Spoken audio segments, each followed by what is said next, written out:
Bom, antes de começar a matéria nova, eu queria ter uma ideia se vocês querem que eu revise alguma matéria anterior, porque agora a gente vai começar a estequiometria. Vocês querem alguma revisão anterior, ou se tem alguma dúvida com a matéria anterior, porque agora aqui que a gente começar a matéria, vai ter conteúdo da matéria anterior aqui.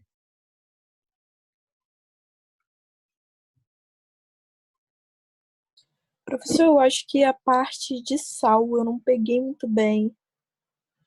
A formação do sal, o que é o sal, algo assim? A formação mesmo, a formação.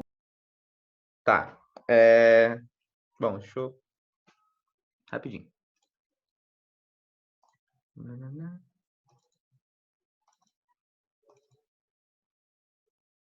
É mais fácil eu compartilhar minha tela.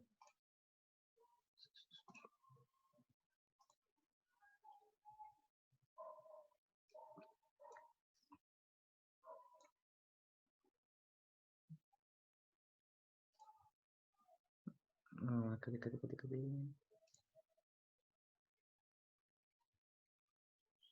Ácidos.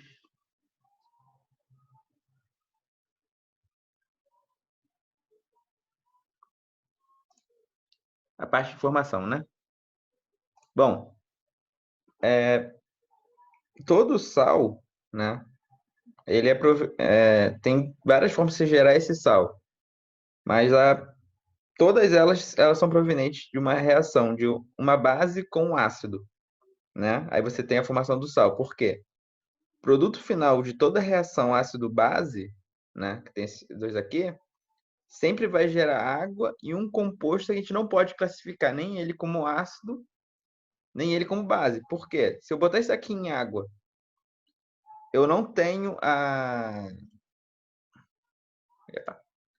eu não tenho a formação nem de H+, nem de OH-, que é isso que nos define o que seria um ácido ou base de arrênios. Para ele ser um ácido, eu preciso que ele libere H+. Para ele ser uma base, eu preciso que ele libere ou forme OH-.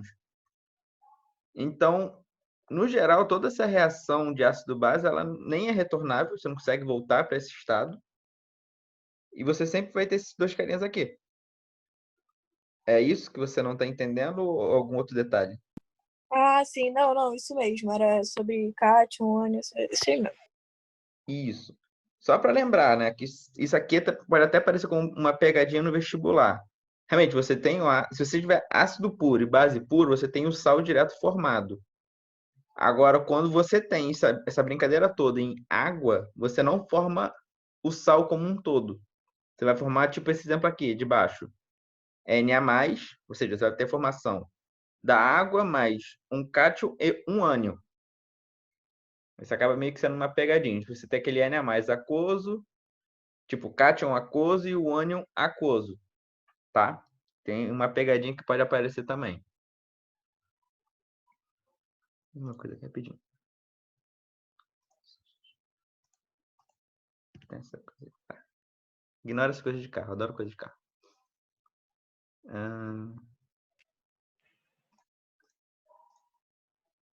Deixa eu abrir o Word. Ah, obrigado, professor. Deixa eu abrir o Word aqui para vocês entenderem a brincadeira.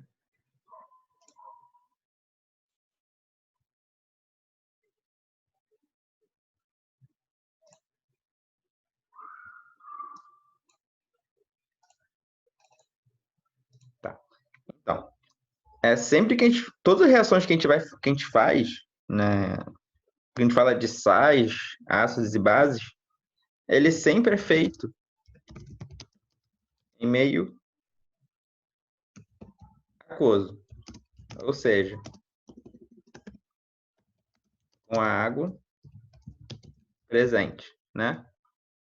Deixa eu aumentar isso aqui. Sempre vai ser com água presente no meio. Isso quer dizer o quê? Se eu fizer uma reação, no caso NaOH, eu vou ter a reação que nesse sentido formando Na mais OH menos, né? Só que como isso aqui é feito em água, né? Aqui no caso a gente tem em H2O, no meio aquoso, a gente tem que colocar, além disso, esse Na+, a gente tem que botar subscrito um aquoso aqui, e a mesma coisa aqui. Um aquoso aqui, porque ele está em meio de água, tá? Tanto para bases, né? Quanto para os ácidos, né? Tipo, se eu botar o HNO3,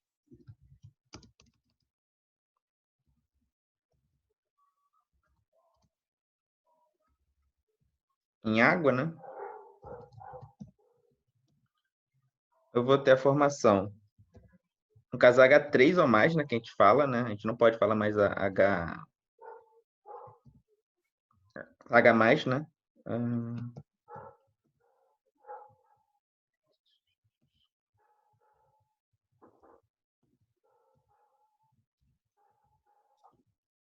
3 ou mais.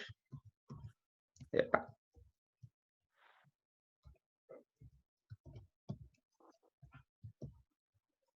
Mais NO3 aquoso menos, tá? Agora, se eu fizer, tipo assim, só estou dissociando, né? Formando Na+, NO3 menos, esse OH menos e CH3 ou mais. Agora, se eu resolver fazer uma reação dessa base com esse ácido, né?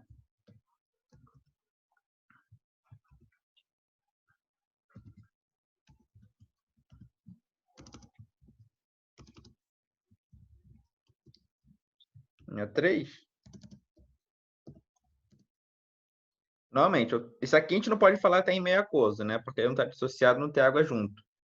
Mas quando eu faço a reação, eu não posso botar simplesmente eu posso colocar primeiro que vai ter a água, né? H2O que é gerado. Mas como eu estou em meio aquoso, como é água, eu não preciso colocar água aquosa, não faz sentido, porque eu já estou em meio de água, né? Mas eu tenho a formação dele, isso eu tenho que colocar. Agora, se eu tenho esse sal sendo gerado, eu já não tenho sal formado, né? Eu tenho Na+, para não passar minha vida. Eu tenho esse Na+,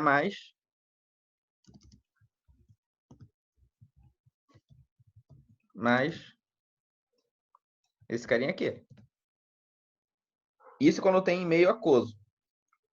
Agora, se eu não tenho ele meio aquoso, a reação se dá formando, no caso aqui estou em água, né?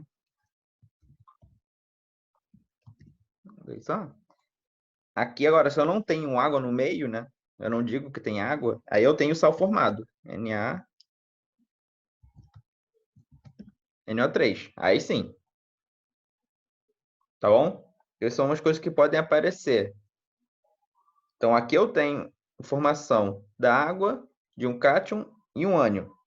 Nesta reação, sem a presença da água, eu tenho a formação de H2O, mais a formação de um sal. Tá bom?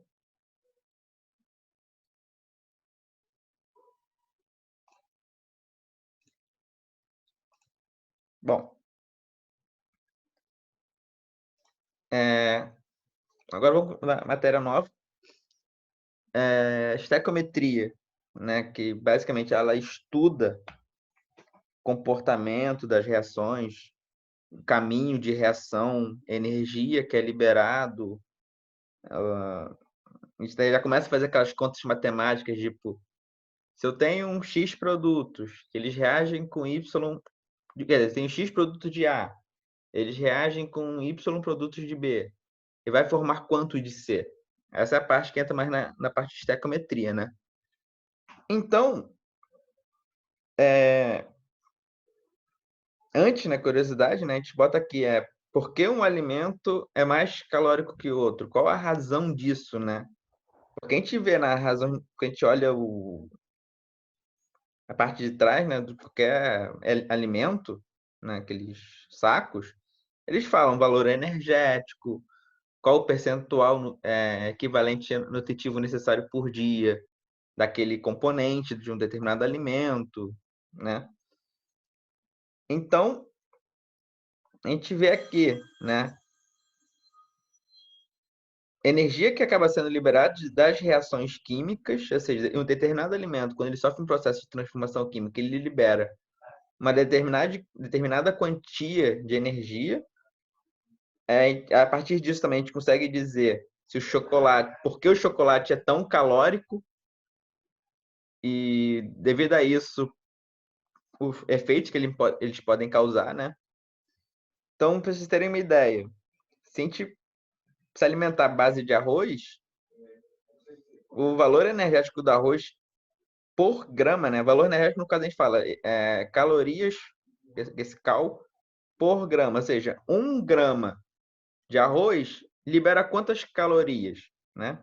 Então, no caso, 1 grama de arroz libera 3. Oi. Ele libera 3,6. O açúcar, 1 grama de açúcar libera 4 calorias. 1 grama de batata, 0,9. 1 grama de carne, 2,9. Neste caso, a gente pode falar, açúcar a gente não abusa muito no açúcar, porque ele causa problemas. Por quê? Se eu pegar 100 gramas de arroz e comparar com 100 gramas de açúcar, o açúcar tem um valor energético muito maior, né? Tanto é que a gente fala outras coisas que falam para não exagerar nas massas, né? Arroz tem um valor calórico muito maior que até uma carne, né? Lógico, a carne pode variar, esses valores energéticos também podem variar, porque existem batatas diferentes. Pra vocês terem ideia, só na minha cidade tem mais de 200 tipos de batatas. É coisa de doido. E acho bem legal. Arroz, né, aqui no específico, que tipo de arroz seria? O pulverizado, coisa e tal, mas o arroz tem um valor energético relativamente alto, né? Então, são coisas que a gente vê, né? Lógico, isso aqui é só uma coisa de valor energético. E como é que foi feita essa medição, né? Então, e essa parte como é que se faz essa medição, não como se faz, né, mas como se obteve, é um estudo químico, né? Porque o arroz, quando ele se transforma no nosso metabolismo, no nosso organismo, ele vai liberar uma quantidade necessária para a gente, uma quantidade necessária para a gente poder sobreviver, né? Se a gente exagerar demais, a gente guarda, então isso significa que a gente está engordando, coisas assim do gênero. São coisas curiosas. Bom, então a estequiometria ela começa de novo estudando reações químicas e como exemplo, né, que assim, explicando o que é uma reação química, ela é um fenômeno onde os átomos eles permanecem praticamente intactos, ou seja, se eu tiver com reagente, né, oxigênio, no final ele vai liberar oxigênio também, ou seja, o átomo em si ele não vai ser alterado. Por que a gente fala praticamente? Tem as reações atômicas de energias nucleares, decaimento, mas mais pra gente chega nisso. Por isso que a gente fala que é praticamente. Então,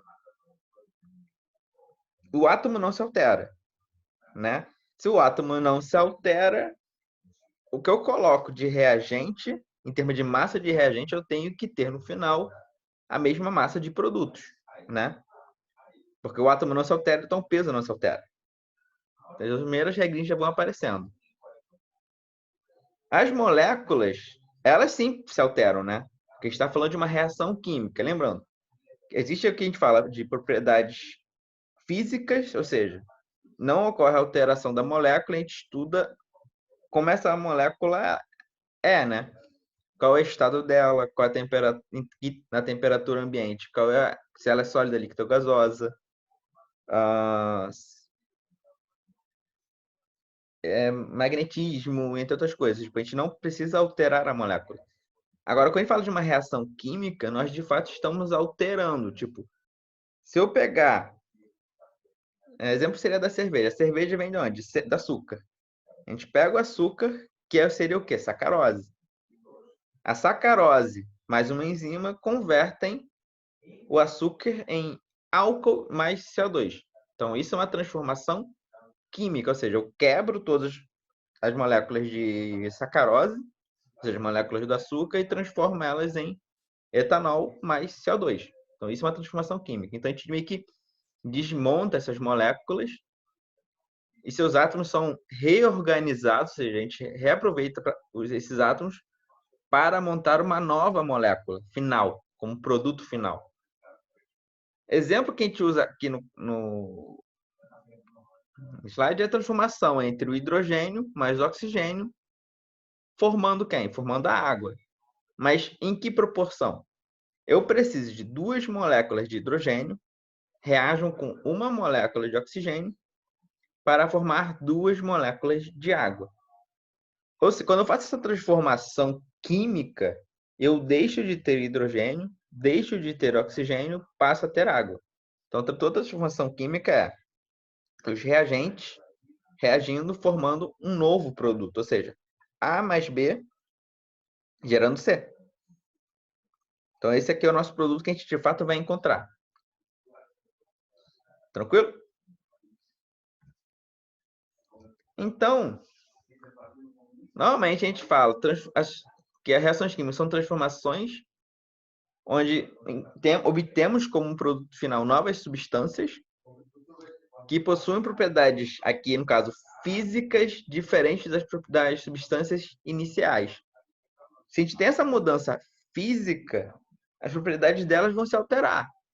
Se eu posso partir de uma molécula que é polar e chegar a uma molécula apolar, ou o contrário também pode acontecer. Esse exemplo daqui, a gente pode fazer ele invertido. A gente pode pegar 2 moléculas de água, quebrar elas e formar hidrogênio e oxigênio. Esse exemplo, assim, reação é bem curiosa, né? Porque o hidrogênio é extremamente reativo. Um exemplo perigoso que a gente já viu foi um Zeppelin que pegou fogo. Que os Zeppelins, antigamente, eles flutuavam, né? Voavam, no caso, né? Usando bolsas de hidrogênio, que é menos densa que o ar. Então, ele conseguia alçar voo. Só que se tivesse uma faísca e nosso ar é composto de 21% de oxigênio, ele pega fogo. Então, basicamente, o Zeppelin pegou fogo. Agora, isso é um exemplo que a gente não está controlado. Existe o exemplo agora de carros movidos a hidrogênio, que basicamente é o mesmo processo que ocorre aqui com o produto final saindo a água. A gente pode falar até de benefício. Qual o benefício? Essa água é fria, você remove primeiro o hidrogênio, que é perigoso, né, como componente. Então, a água gerada ela pode reduzir falam-se, né, reduz o aquecimento global, porque libera-se uma água fria. Como você não libera água, é um produto bom para o ambiente, porque ele não agride, não gera chuva ácida, nada. Então, tem vários benefícios até por isso. Mas a gente pode falar sobre isso depois. Então, aqui exemplos seriam... Pode citar algum tipo? Perdão. Pode citar algum sentido, alguma coisa atual que nós utilizamos? O exemplo de hoje em dia que a gente faz são aqueles ônibus movidos a hidrogênio. Tem gente que converte a água no final, que remove CO2 usando eletricidade para formar etanol, gasolina. Então, você remove o CO2 do ambiente, lógico, ele volta a gerar no final. Existem carros que usam a água, fazem a conversão para cá, para depois voltar a produzir água. Tem várias coisas que a gente encontra, né? Outro que a gente usa seria Não, gás veicular libera CO2. Acaba sendo ruim. O etanol seria uma boa energia renovável, né? Porque a gente provém da cana-de-açúcar. Nos Estados Unidos ele vem do milho. Porque ele é benéfico? Porque a produção da cana-de-açúcar ou do milho, ele absorve o CO2 do ambiente. Então, o que você queima é o que você absorve. Uma coisa assim também. Mas aqui não foi muito a fundo, não, porque mexer com hidrogênio é extremamente perigoso. A gente pode até em laboratório mostrar essa brincadeira de como esse hidrogênio é perigoso, mas aí mais pra frente. Aquele gás que sai das vacas, dos boi, quando eles evacuam, alguma coisa assim, solta aquele gás. Ah, tá, não. A vaca ela não evacua esse gás. É meio estranho, porque assim, a vaca ele tem vários estômagos. E uma das etapas que ele é um animal ruminante, ele ele come a grama, ou o alimento, vai para o estômago, corre a moagem, ele volta para a boca, ele mastiga mais ainda, depois volta para outro estômago. Nesse processo, ele basicamente arrota metano, é o CH4. Né? Por que se fala-se que é tão mal? O metano, tipo, a gente fala muito de CO2 porque ele é um causador do aquecimento global, né? Aham. Porque ele retém uma energia e manda de volta para o nosso ambiente. Por isso que ele é um dos causadores. O metano, ele é 20 vezes mais potente, no caso, em termos de absorção de energia, que o CO2. Poxa, se ele é tão agressivo, né, em termos de absorção de energia que pode retornar, por que não se fala que ele é um dos causadores também? Até se fala. Existe um questionamento que se é o metano ou é o CO2. Só que assim, a liberação de CO2 é muito menor que a liberação de. Perdão, a liberação de metano ela é menor que a liberação do CO2. Por isso o CO2 acaba sendo mais em foco. Mas se a gente liberasse muito metano, a gente teria outro problema grave.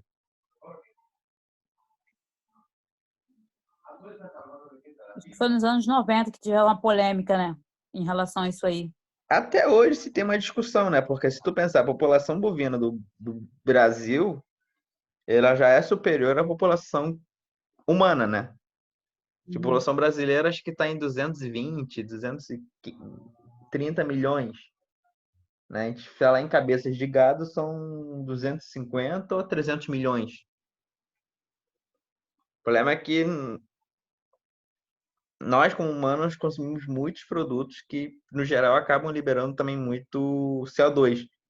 Carros, Aham. ônibus, caminhões. Tanto é que São O Paulo tentou uma que é época. mais favorável? Eliminar o boi ou eliminar o ser humano? Bom, se você eliminar o Para ser dar humano. para dar o equilíbrio do planeta.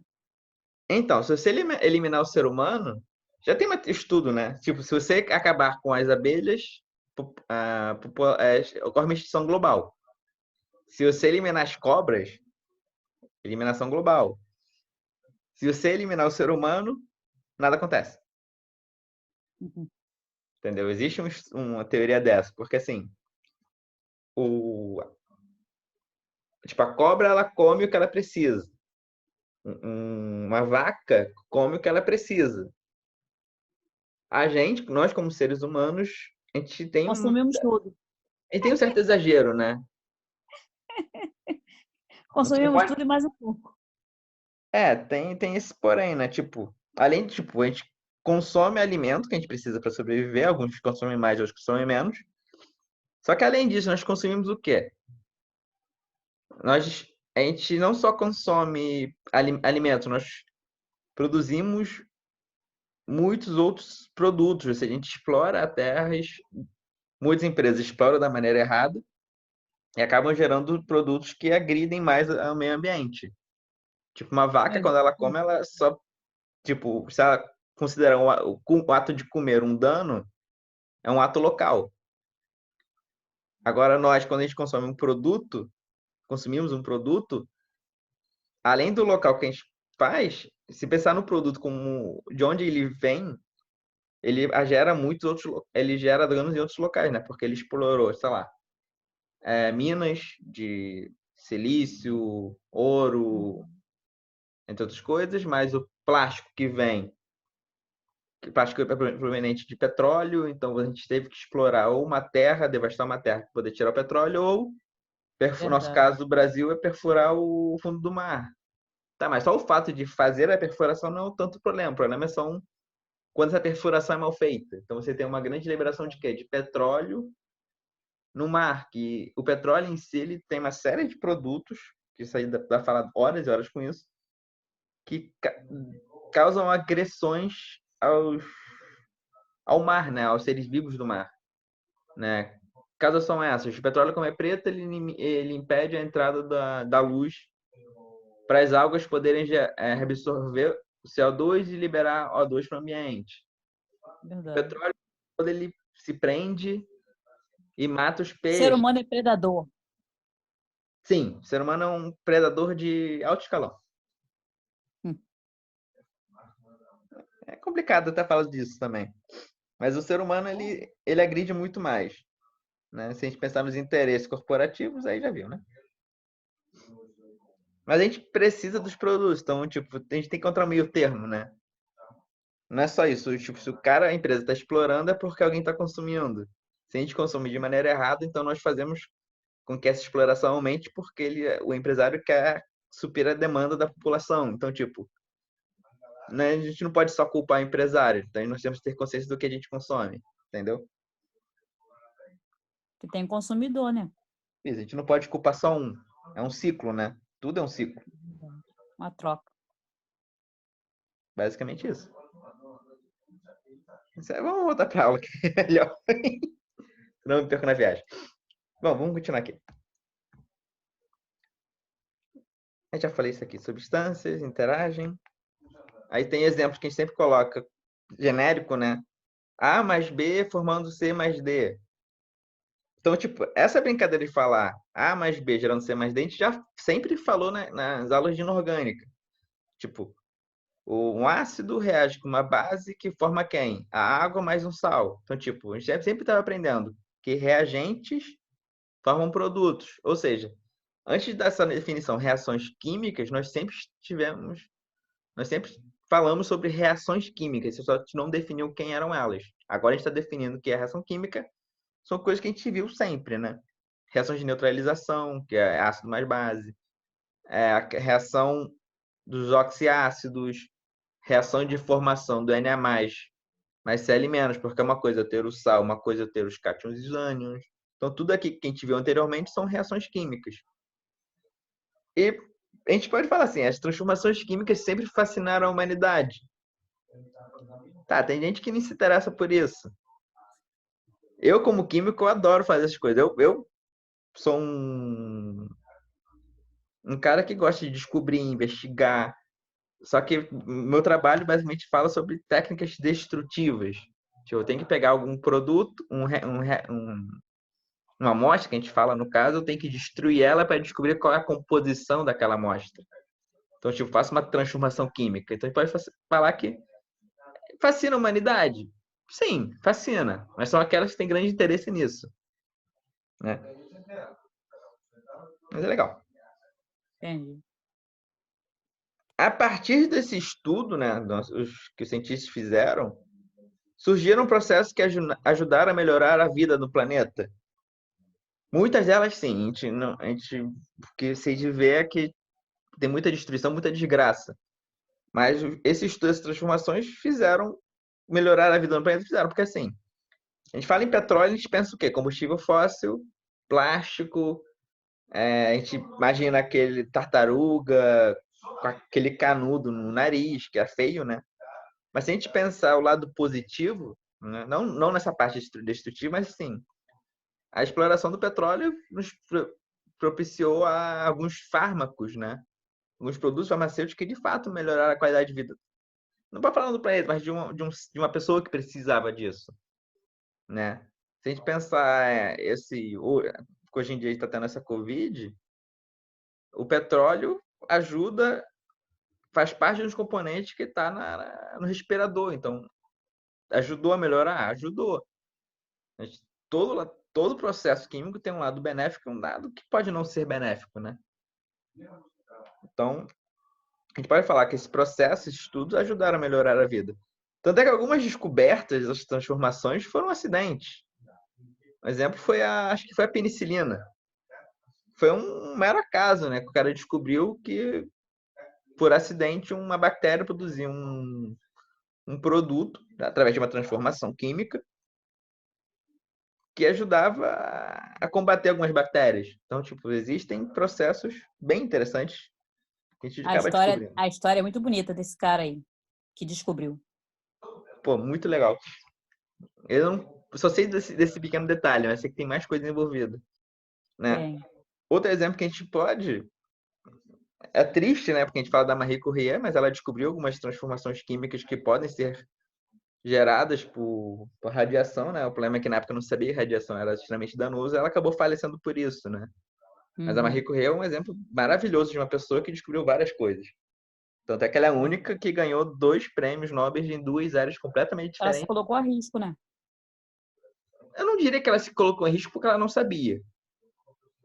Ela Ah, não sabia desses problemas que será? podiam causar. Não, não se sabia. Vai por mim.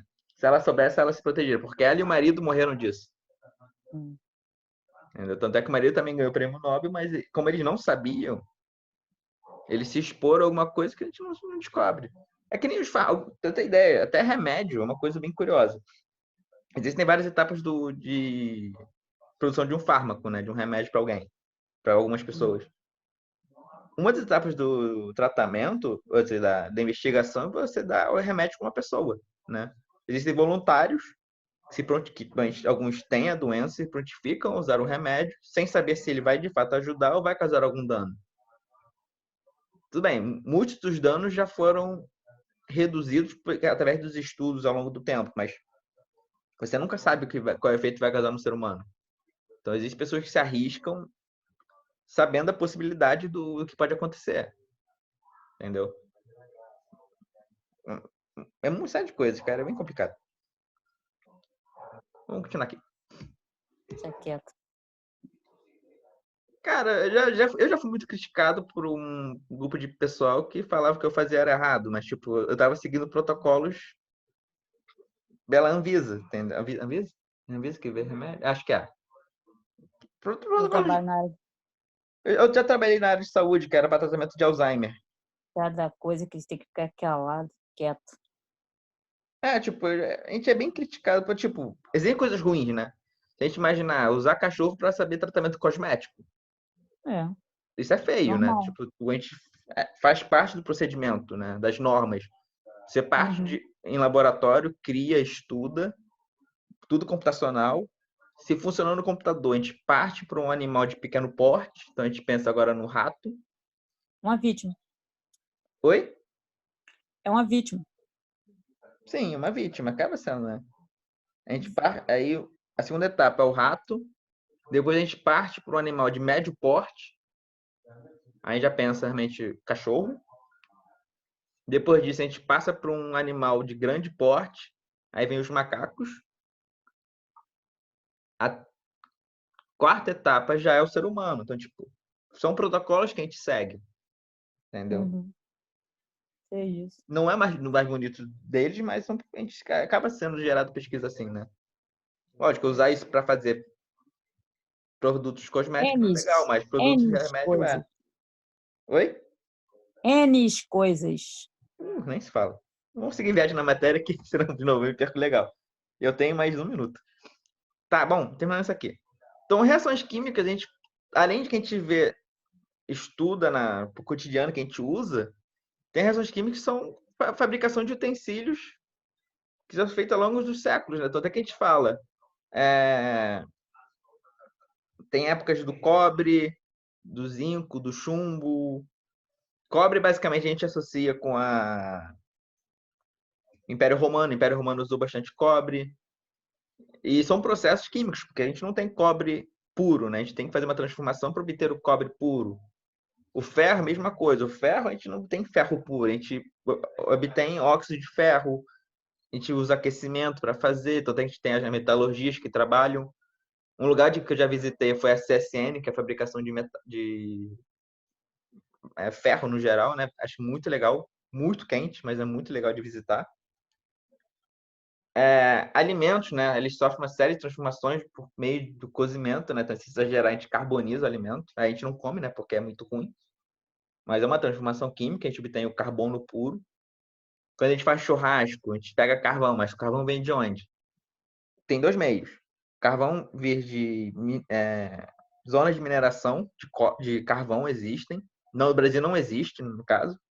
Mas existe na China, que a China usa muito carvão para produzir energia. Tanto é que lá se fala que ter um carro elétrico é pior do que ter um carro a combustão, por causa da produção energética dele ser baseada em carvão. O nosso carvão, no caso, é feito não por um total queima de madeira, né? A gente faz uma queima parcial, né? A gente obtém o carvão a partir disso. Existem outros processos, né? Que ao longo da história, né? Da civilização, a gente acaba descobrindo, né? como obter o material, como transformar o material. Exemplos que a gente coloca, que já foi encontrado, foi qual a diferença do ferro da Europa, das espadas dos cavaleiros europeus, para o ferro da espada do samurai. Basicamente, a diferença são alguns gramas de carvão, de pó de carvão. Aí fez a liga da katana, né, que é a espada samurai, ser muito mais efetiva que a espada do cavaleiro europeu, né? Existem também essas técnicas ritualísticas que a gente fala, né, que quando a gente descobre a gente envolve as técnicas daí com conhecimento, né? A gente pesquisa isso, a gente pode dar origem à alquimia, né? Então, basicamente, boa parte dos químicos são alquimistas. Ou não posso falar só dos químicos, né? Pessoas que estudam e extraem tipo um composto de uma planta para fazer tratamento médico. E não deixa de mexer com alquimia. É bem legal. A gente pode falar que normalmente que eu falei anteriormente. Transformações químicas Alquimistas não são são. bruxos. Oi? Esses alquimistas são bruxos, sim. Sim, a gente pode falar que a gente faz coisas que descobrem coisas que alguns não são encontrados na natureza, então a gente faz transformação que a gente pode se considerar do bruxo. Até que tinha uma perseguição na época da Idade Por quê? Média contra as bruxas, né? Uhum. Na época da Porque Inquisição, né? a igreja considerava as bruxas como pessoas que não seguiam as ordens divinas. Mas se a gente pensar que as bruxas usavam poções, né? No caso, a gente falava poções para curar pessoas de maneira não natural, basicamente era o estudo de plantas com propriedades físicas e químicas que ajudavam a melhorar a saúde humana. Mas por não ser algo de conhecimento mais aprofundado, ocorria uma perseguição. Então a gente tem esse lado, né? Por isso que a gente pode falar que são bruxas, né? Os Uhum. cozinheiros, combinação de temperos. Carvoeiros, transformar a madeira em carvão. Tanto é que eucalipto é um dos melhores carvões que existem. O oleiro, né? Transformação do barro em tijolo, que é uma transformação química, né? Porque o barro é aquela coisa meio molenga e o tijolo bem rígido. Dependendo do tijolo mais antigo, é mais difícil de quebrar do que o tijolo atual. Reações químicas, né? Quando a gente acende um fósforo, é um exemplo, né? Porque a gente está. É madeira, mas o fósforo, que é um dos componentes, a gente transforma a madeira em carvão, em carbono puro. Dar a partida no carro. Transformações que a gente vê na partida do carro é queima de gasolina, né? Segundo, eletricidade. Não deixa de ser uma transformação química porque é um processo de que você está de transferência de elétrons. Ouvir um rádio, sinal de onda em outro sinal que a gente escuta melhor. É uma transformação química. Televisão é uma radiação, né? Porque é eletricidade correndo que faz a gente enxergar cores diferentes. Então tem várias coisas que a gente pode falar, tipo petróleo. Antigamente a gente só pegava o petróleo e queimava. Hoje em dia a gente pega o petróleo e divide em vários componentes. Transformações físicas e transformações químicas também. Exemplos são os fármacos, plásticos, fibras, fertilizantes. Dá para ter fertilizante presente do petróleo. Parte ruim. Depende do ruim, né? Explosivo, se a gente usar para matar alguém. O explosivo é ruim, mas se a gente usar explosivo na mina de mineração, é uma coisa boa. Que a gente extrai minério que a gente usa para alguma outra coisa. E diferentes outros materiais que a gente pode encontrar. Até os anos 80, tinha a explosão, né, para abertura de túnel aqui no Brasil, né? Depois foi suspenso, né? Não, foi suspenso não. Ainda tem? Os túneis do metrô. O Ou tinha, último acho que foi 85, não foi não?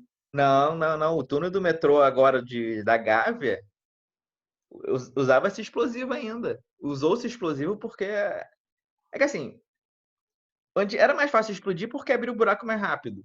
Hoje em dia, não. Hoje a gente tem um estudo. Se for solo, picareta ou aqueles aparelhos gigantes de moagem, né? Que é para material um pouco mais frágil.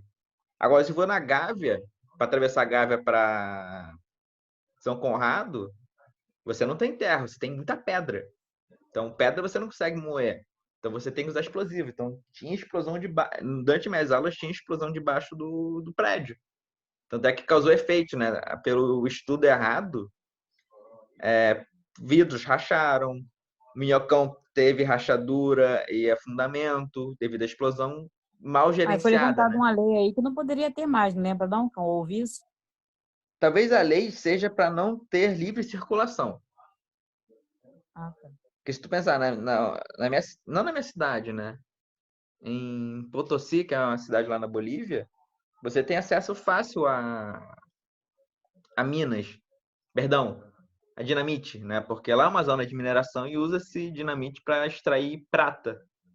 Então lá você tem livre acesso. Agora aqui pode ter restringido porque aqui gerou-se problemas, né? Porque se você tem acesso livre a dinamite, você fazer um explosivo para você fazer um atentado é fácil.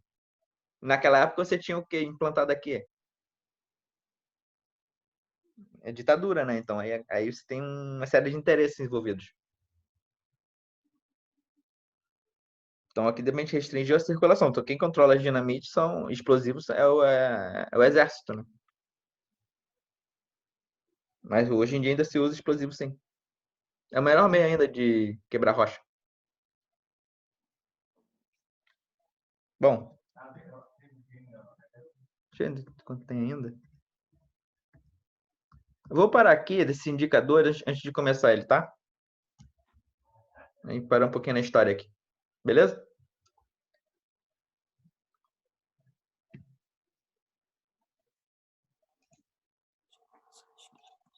Então é isso, pessoal. A gente vai dar continuidade na matéria na sexta-feira. Por enquanto só história, mas daqui a pouco a gente vai entrar na parte de content. Vocês vão ver que a regra de 3 é a melhor coisa que existe do mundo. Mas vão ter fórmulas que eu vou ensinar vocês a usarem também. Beleza?